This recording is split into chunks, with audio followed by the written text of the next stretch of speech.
We continue our walk through the Holy Week during Lent so that we can prepare ourselves to move from Palm Sunday to Easter together as a community. We come to a point in the story where Jesus asks his disciples to prepare the Passover dinner for him, and the passage is rife with theological overtones, undertones, resonances. But I like to think of it today as a meal that's eaten because he's been on the road a long time, on the road to Jerusalem, where God changed everything. You listen for the word of God as it comes to you. On the first day of unleavened bread, the disciples came to Jesus and said, "Where do you want us to make preparations for you to eat the Passover?" He said, "Go into the city to a certain man and say to him, 'The teacher says, my time is near. I will keep the Passover at your house with my disciples.'" So the disciples did as Jesus had directed them, and they prepared the Passover meal.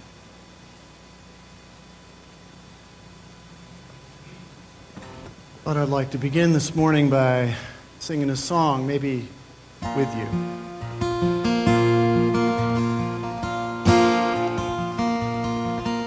You've long been on the open road. You've been sleeping in the rain. From dirty words and muddy cells, your souls are smeared and stained. But the dirty words, the muddy cells, will soon be hid in shame. So only stop and rest yourself till you'll go on again. Take off your thirsty boots and stay for a while. Your feet are hot and weary from a dusty mile. And maybe I can make you laugh, and maybe I can try. I'm just looking for the evening, the morning in your eyes.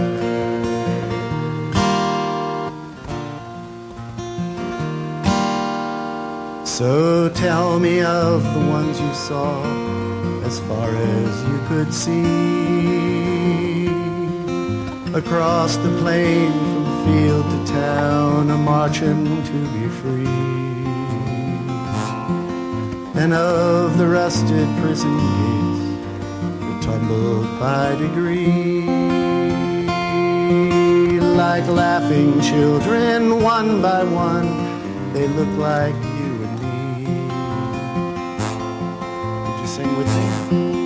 So take off your thirsty boots and stay for a while. Your feet are hot and weary from a dusty mile. And maybe I can make you laugh, maybe I can try. I'm just looking for the evening, the morning in your eyes.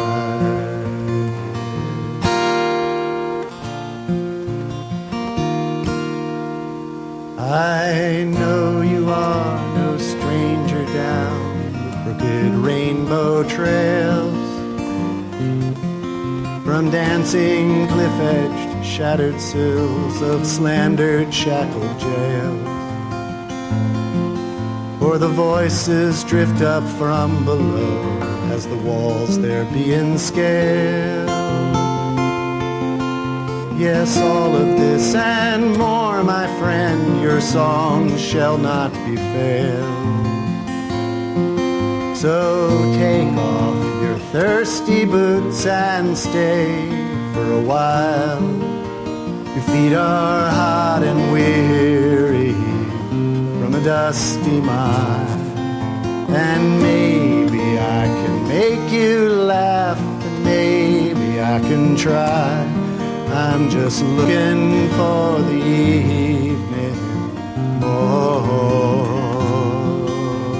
in your eyes.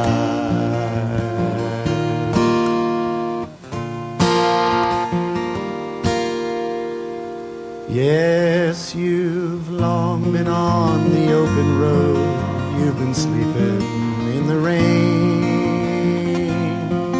From dirty words and muddy cells, your clothes are smeared and stained. But the dirty words, the muddy cells, they'll soon be judged insane. So only stop, rest yourself till you are off again. So take up your thirsty boots and stay for a while. Your feet are hot and weary from a dusty mile. And maybe I can make you laugh, and maybe I can try. I'm just looking for the evening, the morning in your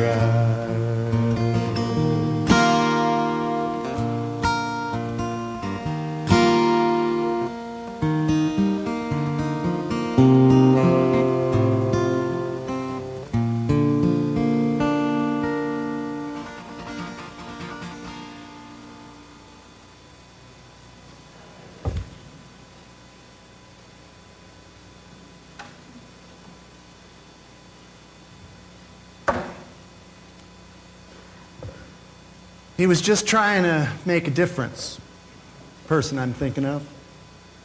He's been trying to make a difference for a long time. He's a bit of an activist. And in the process, he tells me that he's been away from his family a little too much. Sometimes his life has lost a little bit of balance. He knows that the Spirit is there, and he's reached out to a number of leaders, really leaders in the last 40 years in our nation, but he's just trying to make a difference, and yet he finds that he's shackled often by the norms of our society. Wants to advance the ball just a little bit. See if he can't get people to embrace something of the Spirit of God in a different way. He finds that he is sometimes reviled, though he is really often loved. Now, you probably know, some of you know who I'm talking about. His name is Fran Geddes. Been a pastor, engaged in healing ministries for years in our area. He was even arrested once, the Freedom Rider. But you know, I could be thinking of somebody else too. Barbara and I made a new friend, or new friends, Barbara and Larry Dossie. Larry is a medical doctor who's been writing books for about 20 years, probably 5 books at this point, 2 of them New York Times bestsellers, about the power of prayer and how there is scientific evidence, double-blind experiments, all that, to determine that prayer actually has an effect in healing. But Larry's found over the years that he is reviled. He is reviled by the scientific community that says it's interested in data but doesn't want data that doesn't fit into their current frame of reference. And reviled by the Christian community. Reviled because he has the nerve to suggest that prayer has some scientific underpinnings, that it's not about that, I don't know, God in the sky. My friend Mark calls it the ice cream vendor machine God. You know, you put in a prayer and out comes the candy bar or whatever it is you've asked for. Could be Larry. But you know, I actually think it could be any one of you. Any one of you could be familiar, as Fran is and Larry is, with the crooked rainbow trails of our lives, because all of us, everyone here, seeks in one way or another to find a life that has meaning. We want to do something that counts. We want to make a difference. Now, we don't all choose causes like Fran or like Larry. We don't do that. We may not get ourselves out in front of things, but we choose to live our lives in ways that make a difference. Very often it's making a difference in the lives of our friends and the life of our partner. To support and to encourage, to lift people up, to make a difference in such a way that life has quality, enjoyment, so people don't feel alone. Some of us pay a lot of attention to our children, focus on child rearing. We find ways to be able to build them up, but we aren't always appreciated for that, right? Remember when my stepson Benjamin was 4 years old, we were waiting on a street corner in downtown Philadelphia, and the light turned green, and Benjamin wanted to go, and I said, "No, you have to hold my hand." He turned to me with all the vehemence a 4-year-old can have in his eyes and said, "I hate you." I said, "Okay, but you're going to be alive when we get to the other side of this street." Sometimes we're hated, sometimes we're reviled. We try and make that step forward. Try and form things, live a life that is meaningful in some way. And so we know what it is to go down the crooked rainbow trail, and for some of us it's work. Wanting to make a difference, to reach out, I don't know, that's something just a little beyond where we are. Each of us has a purpose in the work, the vocation that we have and do. This week we had a memorial service for Betty Dickey, and I think I knew this about Betty, but it came to me fresh with all the people here.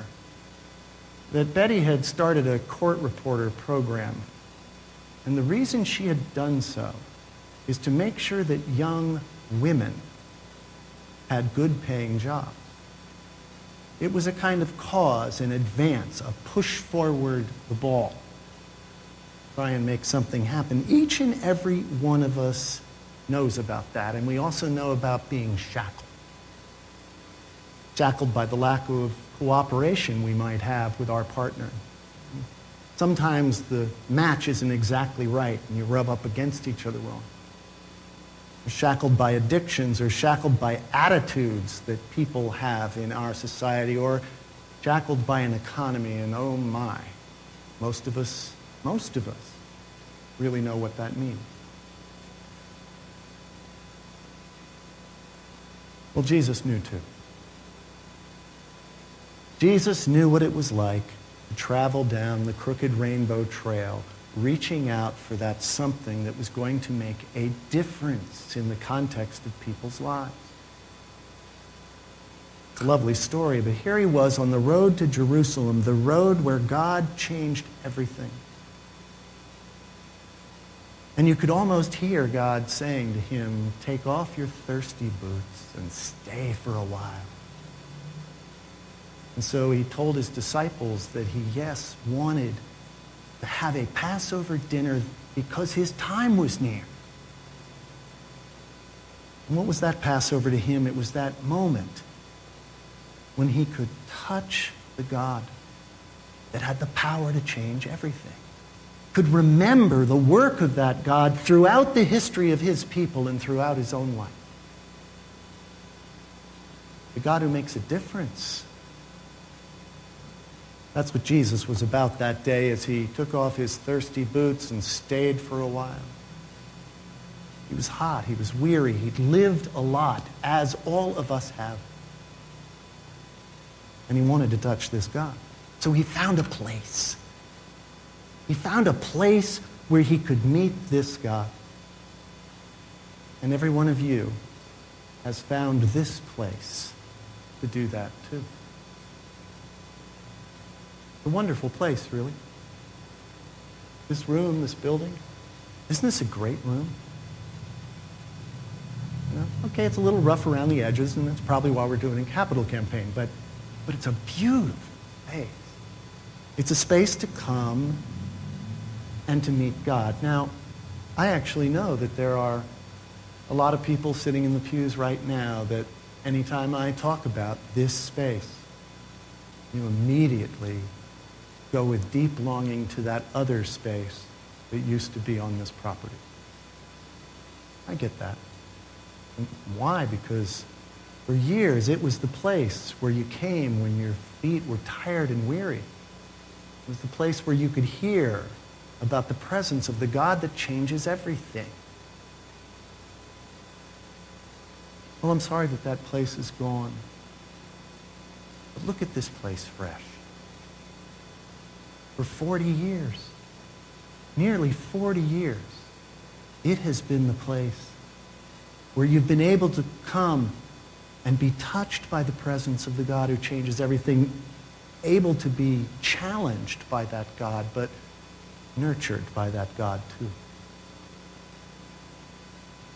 It's a place where we question as well. And when I talk about a God who changes everything, I feel my own skeptical inclinations coming up. I mean, really, this isn't the vending machine God that we're talking about. We're talking about something else. Because that vending machine God is kind of the pre-rational God, the God that existed before we understood a lot about how the world works. A God that doesn't make much sense anymore. You know, that rationality sort of scrunched up God in this little piece, almost like God disappeared, but it's simply not so. We know that. Wondering if you'll try and experiment with me and just close your eyes, and we're going to try and reach this God just for a moment. This God that we can even have some proof is operating. I want you to be aware of the people around you and just expand that awareness to our whole physical plant with the kids and out to our city. And your awareness spread to our county and even encompass the whole state. And it spreads so that it finally reaches into our continent and into the neighboring continent. It begins to expand until you are aware, like the astronauts were, of the entire globe. And from that place, in your mind, reach out and embrace all of the planets and the billions of stars in the Milky Way. And the billions upon billions upon billions galaxies.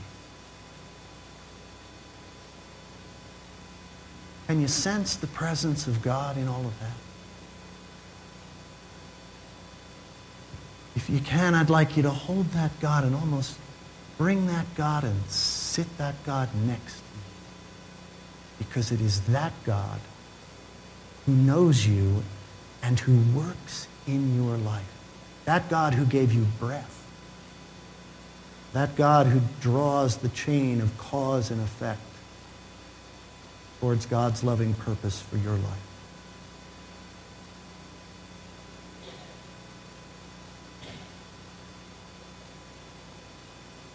You can open it now. Have you met that God here? This isn't a pre-rational God. This is a trans-rational God, a God that can be appreciated through rationality, but somehow reaches beyond the boundary of what our minds can comprehend. Have you met that God here? Has there been an encouraging word you've received from somebody or an embrace at a time when you felt like your heart was sinking to the ground? Was there a moment when the music simply carried you into the presence and arms of God? That was Passover. That was Passover, and it's what we receive when we attend to the presence of the one who does, in fact, change everything. So we can rejoice in this place. We can weep in this place. We can be challenged in this place, search in this place, strive in this place. All because each time we come, we can take off our thirsty boots and sense the presence of God meeting us in this place.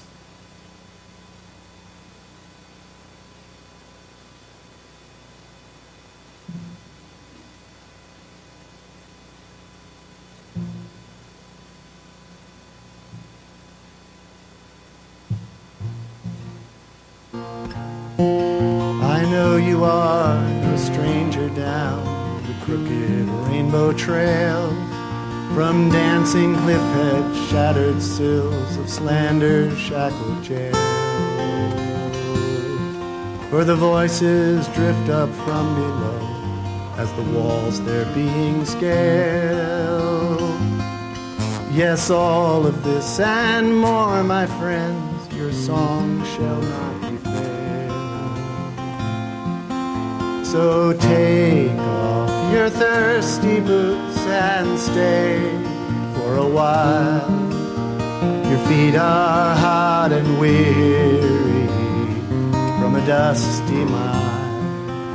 And maybe I can make you laugh, and maybe I can try. I'm just looking for the evening